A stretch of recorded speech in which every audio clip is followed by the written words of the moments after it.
Right, hello my dear students from Brazil. I'm sitting here by the River Thames in Reading. I'll show you the river. It's a beautiful setting and this is the beautiful British summer. I can see it's summer and well, it's not a proper summer like in Brazil, but it's still sort of warm, as you can see. Right, I'm going to interview my colleague. His name is Stephen. Everyone. Hello.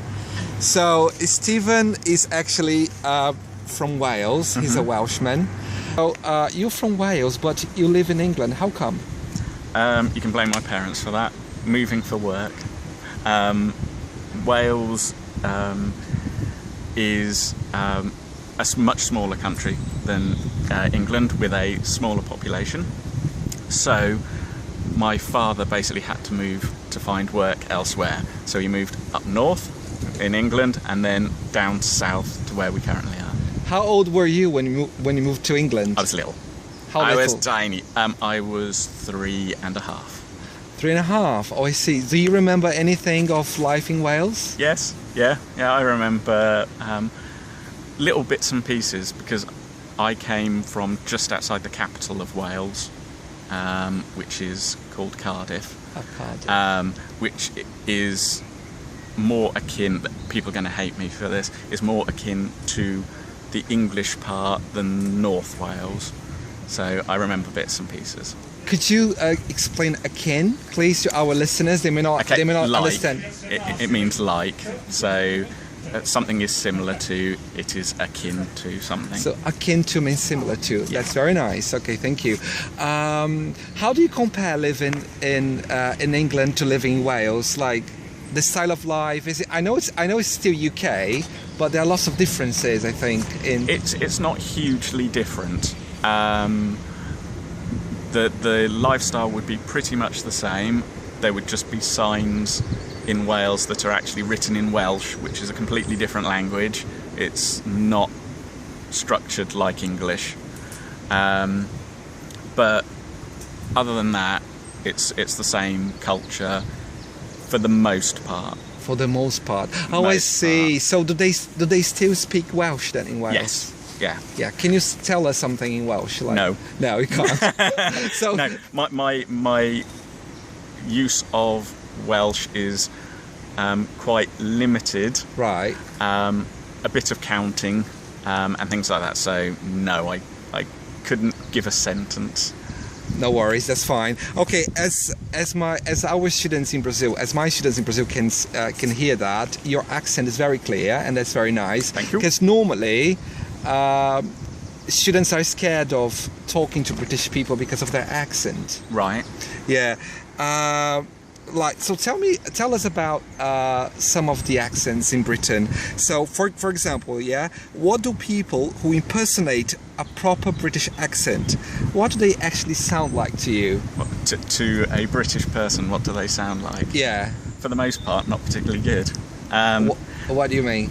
On films, the American films, Hollywood, you have, for the most part, two different accents. You have the lovely posh accent, which you'll be all aware of, and then you have the Cockney accent, which is Dick Van Dyke from Mary Poppins. Right. So can you show us this? No, I'm not going to show you. Oh, please, you should. Okay, the nice posh accent and the Cockney accent then. Oh no, I'm not going to be able to do them. Oh. No, not on call. Not on call. Okay, so they might appear halfway through the conversation. I might be able to drop into an accent and out of an accent.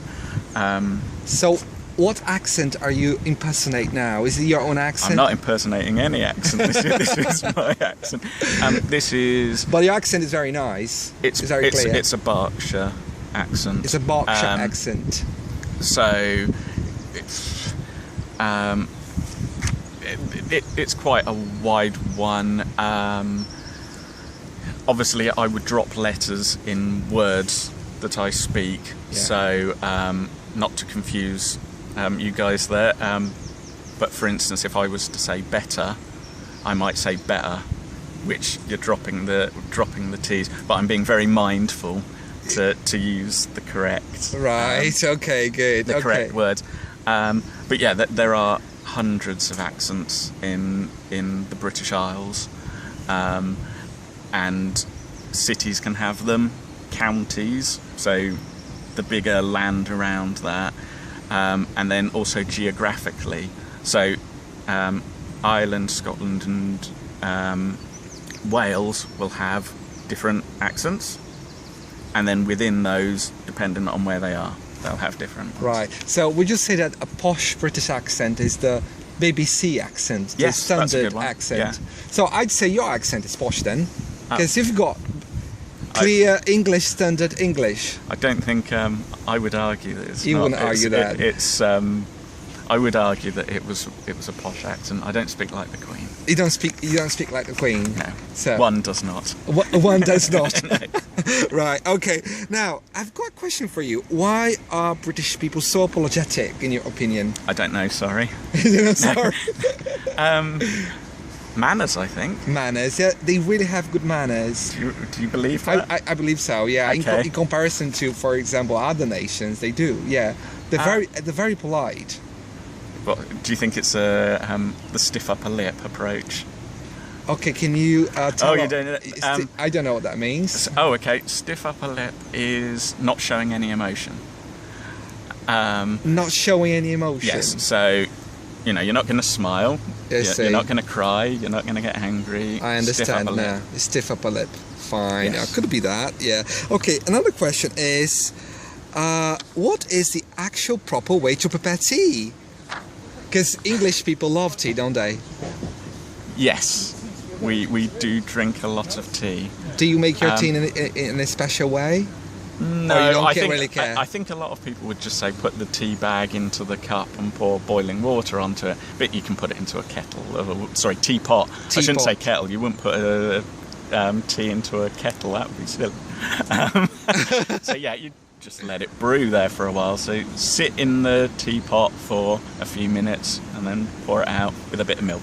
A bit of milk, yeah, that's fine. Okay, also tea is used to refer to a meal, is that right? Yes. So yeah. When you say let's have tea, that could refer to drinking tea or Eating. eating. Yes, And small that's meal. yeah, and that's most people don't know that. Most people who live abroad, they don't know. Oh, well, I'm sorry then, because in Britain we've got lots of words that might mean more than one thing. Yeah. So I apologise. There's me apologising, being British. Oh, there you go. So for British, any- they do apologise, don't they? for any confusion. Yes, tea can be a small meal Yeah. as well. So, and we've got lots of words for that as well. So, Okay. Now, moving on to another question. The most confusing part about living in Britain was seeing girls on a night out in short dresses.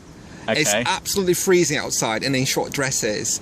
Like, why do you think they behave like that? It's kind of strange. Well, I can't talk on why they would do that. Most time, what you have to realise is they're most probably going in and out of clubs, so they're most probably dancing most of the night. So they're Yeah. warm, so they Yeah, don't want that's to be true. overdressed for that. But hey, we're used to the cold. Exactly. Yeah. We're not You from Brazil. We used to the cold. It's the heat that we can't yeah, handle. your blood is different. Yes, You've got yeah. We've got thicker blood. You've got a lot thicker blood than our thin South American blood. I'd yes, say. your Latin blood. Latin thin blood. Yeah, that's true. Now about the EU referendum. We're on to politics. Brexit. Let's change to politics. I think Yeah. it's a nice topic because it's really something like of the moment. What's your opinion on the EU on Brexit? So Brexit for my students in Brazil, Brexit means the exit of the UK from the European Union. Correct. Yeah. So what's your opinion on that? It'd be sad if we left. That's my opinion, but whether it's the whole of people's opinion, It's a strong then possibility, isn't it? It's looking like it at the moment. Yeah. In a week's time, this will date the recording. Yeah. In a week's time, if I'll hold this because he's gone off. Yeah. Right. In a week's time. in a week's time, then we'll know the outcome. But it's a bit close at the moment, isn't it? Yeah, it's a come. Yeah, we know soon. Do you get to vote? I don't get to vote because I'm not British. Ah. So unfortunately, You most probably have a better idea than what we do. yeah, I'll definitely vote for the UK to remain in the EU. Definitely, yeah, because I live in this country on a EU passport, so it's in my interest. Yes, it's in It's in my interest, Yeah. isn't it? Now, how do you see the last question to finish the interview? Okay. How do you see Brazilian people? How do I see Brazilian people? Or Latin people in general? Because You seem more open. You seem friendly. You seem. I used flamboyant yesterday. Didn't flamboyant. Can you explain So- the word flamboyant? Colourful, welcoming. Yeah, those kind of things. See, I'm thinking of all big words, and that's not going to really help. Positive thoughts. Can you tell us one, maybe about stereotypes? Do you think, if you look at me as a Brazilian, do I confirm any of the stereotypes that people know about Brazil? No, I wouldn't think you did. Oh No, you are quite, compared to the majority of British, you are quite flamboyant in your gestures, right, which we wouldn't necessarily be. right. But, you know, I haven't seen you in your Mardi Gras outfit, so I can't possibly your Carnival outfit. Your Mardi Gras Yeah. outfit, that's a nice way to put it, yeah. Right, Stephen, thanks so much for No this problem. interview, and I hope that you guys in Brazil will enjoy this video, and I'll be talking to you later on about this in our classes. Thank you very much.